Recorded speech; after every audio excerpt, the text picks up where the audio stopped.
finally. I think it's pretty well known that there's £5 million that's being made available for the climate emergency, and I don't see why a large proportion of that shouldn't go to farmers to farm carbon. And that's what we're hoping to talk to you about today, and hopefully more farmers will see the opportunities that this money gives and will give them an equal. So I was very lucky to be invited to Jersey Hemp 6 months ago with the idea of actually improving the soil to improve the crop.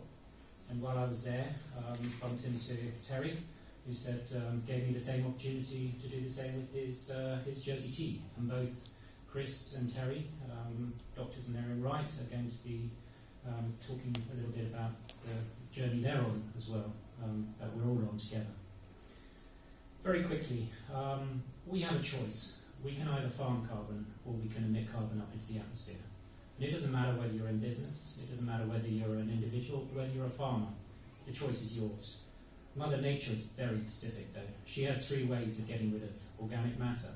Either carbon, which is photosynthesized by the plant, can be liquefied through photosynthesis and shipped into the ground to feed the microorganisms. Or if those microorganisms are killed for whatever reason, man-made or non-man-made, then you're not farming carbon, you're just farming plants. What we're looking forward to is sort of like making Jersey a centre of excellence in farming carbon. So you've probably seen this before, but basically the film that's going to be following this will describe it a little bit better, a lot better than I can. Hopefully it will play and the noise will work for you. Excuse me. Let me just stop this and get the volume working. Actually practice beforehand.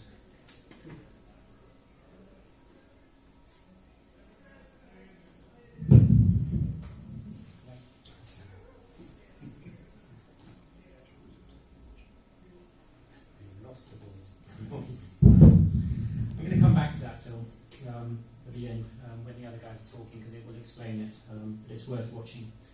Very quickly, what this is all about and what the film will actually tell you is that there's been a lot of science done recently, particularly in America.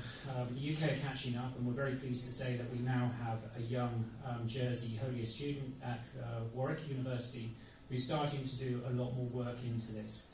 But very simply, the microbes in the soil are pretty much the switches that control the carbon that flows through the plant through photosynthesis and into the soil. Now this picture is the development of the world, and to show you where the fungal bacteria ratios are all fitting. So when the world was first formed 4 billion or 3.5 billion years ago, when photosynthesis came in, there was very little fungi in the system, in the soils. It was only when, 2.2 billion years ago that fungi started to become available. And fungi and bacteria are really what drives the plant's nutrition. We call it nutrient cycling. So what we're doing at Warwick Farm is we're looking at soils in a different way. Down the microscope, we're counting the fungi, the bacteria and other microorganisms, and if they're missing in the soil, we make compost to cultivate the microbes to put it back. What's interesting about this is it's taken we've only been around that tiny little fraction at the top, and yet through population, which Peter mentioned about, we've actually driven the whole soil community backwards very fast, and we're back, as we'll see on the next slide. A lot of our soils have lost the soil carbon in them and the microbes in there. So when I first started working at Jersey Hemp and Jersey Tea, we took a soil sample to see what the fungal bacteria ratios were, and we were right down at about 0.03, as you'll see in the next slide. The majority of fields in Jersey are actually down about 0.1 or 0.01. They're almost going back to that very early stage where there's no microbes there to be the switches to get the carbon to flow. What we're noticing as long as you follow all those things, those processes at the top in green, like no ploughing, no chemicals, no leaving the fields fallow, and using as much compost as possible, you can actually drive the soil food web succession up. And as you'll see in a few slides coming on, the science is very clear that the more microbes you get into the soil, beneficial ones, the higher the plant succession. So in effect, you can actually match the microbes in the soil to plant succession. However, if you use those systems in the bottom, ploughing, chemical fertilizers, leaving fields bare, or monocrops, you're driving the system backwards, just like the slide before where you saw the cycle. So what we do at Jersey Hemp is we count the microbes, literally under a microscope.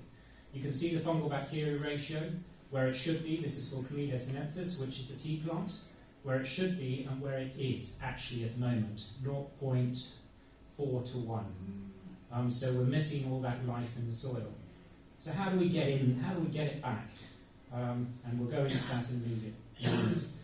This guy, David Johnson, Professor David Johnson from New Mexico State University, is a very lucky man. He gets to play around with the Mars rover every day.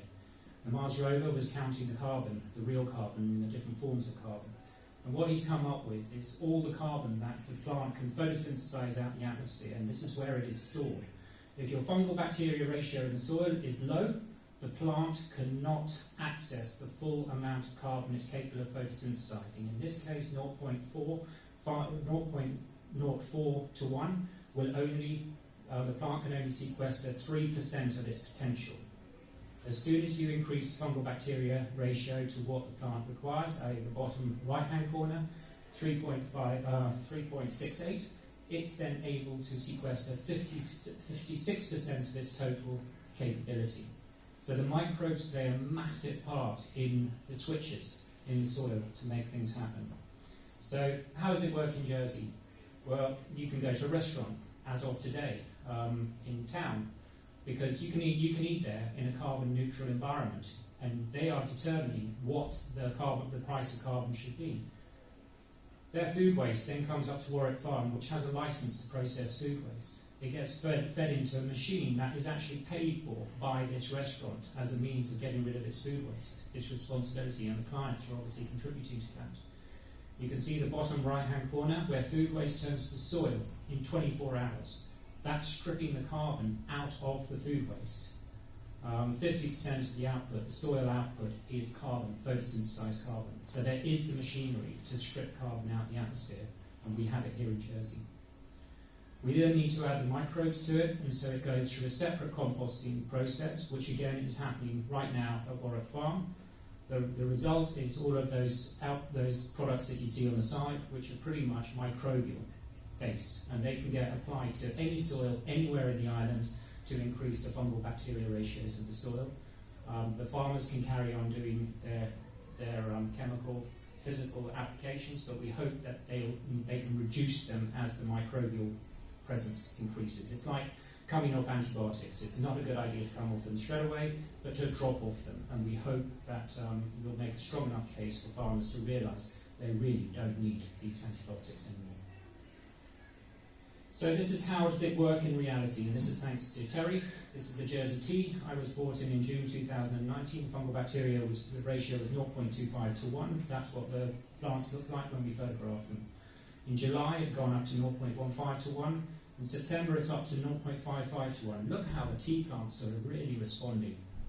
And we're not there yet. We need a lot more work to be done on it. But there are no fertilizers going into this. There are no chemicals into this. We don't even have people weeding this, really. We're planting nitrogen-fixing plants to actually pull the nitrogen out of the atmosphere, and I just mow it. I mow the clover to actually release the nitrogen to the tea whenever I need it to green up. It's that easy. It does not need to be complicated. This is how hemp responds to it. So on the left-hand side, we did an experiment that was just hemp with minerals. The middle bit was minerals and microbes, and you can see how it responded, and the control had nothing. Well, the plants love it too, because they need these microbes around their base. So how does regenerative agriculture work? Well, it's very easy. The farmer has a choice to either, as I say, farm carbon down into the soil or up into the atmosphere. 40% of the photosynthesized carbon is held in the top, the biomass. So if the field is bare and it's got no biomass in it, then it's not pulling down carbon. The farmer is not farming carbon. 30% of the photosynthesized carbon is held in the roots. If the farmer ploughs, he's ploughing up all that carbon and releasing it up into the atmosphere. 30% is exuded through the roots to feed the microbes. If the farmer puts chemicals down, he's killing those microbes. So a farmer can either lose 100% of the potential plant's photosynthesizing capability, or they can move into no-till systems, regenerative agriculture, beyond organic we call it, and they can farm the microbes and they can farm carbon, and the benefits, the dividends to the community as a whole are massive, and to the farmer. Just look at a tree.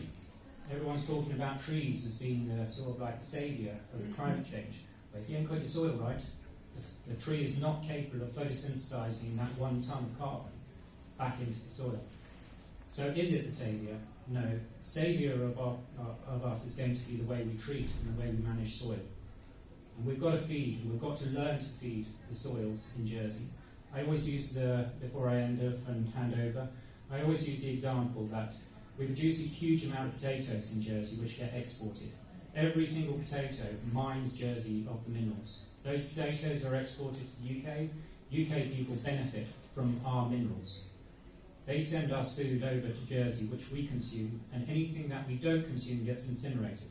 Mother Jersey is starving. The soil is starving, and we need to start feeding it just so that the trees are able to photosynthesize and we can turn Jersey into a carbon farm. So, this is what we need. These are the machines that do it. The best machine we've got are plants. They are able to pull carbon out the atmosphere if the switches are in place. The second machine we need, which is an expensive thing to use, is a biochar. These are machines that create terra preta. And the Amazon is famous for its terra preta. It's black gold, it's carbon. Again, that's an expensive machine, but there's a lot of industries in Jersey, banks and others, who want to offset their carbon. Well, they can buy a machine and offset their carbon. We've got the Guzzler, which is down at Warwick Farm. That's already being supported by a restaurant who wants to do the right thing for Jersey. And then we've got compost. Every farmer should be composting properly, not soil improver, but composting. There is a difference, and it needs to be checked under the microscope for the microbes. I just love to finish with this one. This is a great one. This is the farm, Newtown. They want to naked carbon. They want to be the trendsetters. You can go there, you can eat there in a carbon-free environment, knowing that they are buying as local as they possibly can, and they're also all their food waste, if anything, will get put back into Jersey system. This is a business that is taking its responsibility very, very keenly, and we're very grateful to be working with them up at Warwick Farm. All we need is sun, water, and soil for photosynthesis to happen. That is the liquid carbon highway. Drives carbon out the atmosphere and into the soil. Microbes bring all these benefits to Jersey. Better water infiltration. We're getting more rainfall now than we've ever had, but it's coming down in bucket loads. We want the soil to be able to absorb that so we don't lose it. Control of greenhouse gases. There's a lot of microbes in the soil, and each one has a carbon content. Carbon storage, obviously soil can hold 3 times more than in the atmosphere. If we all do this in Jersey, we can more than become carbon neutral or carbon negative, and we can start by taking on other people's carbon responsibility.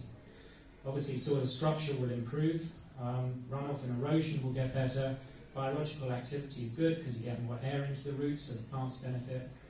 Cation exchange capacity is interesting. The poo from microbes produces humus, and humus has a different electronic capacity, negativity or positivity. Chris can confirm on this, but it will actually make the minerals available to the plants a lot more if you've got the humus in the soil. Nutrient cycling is also another really big benefit. So that's me. I'm going to hand over to the 2 doctors in the room. Hopefully, they might be putting me straight.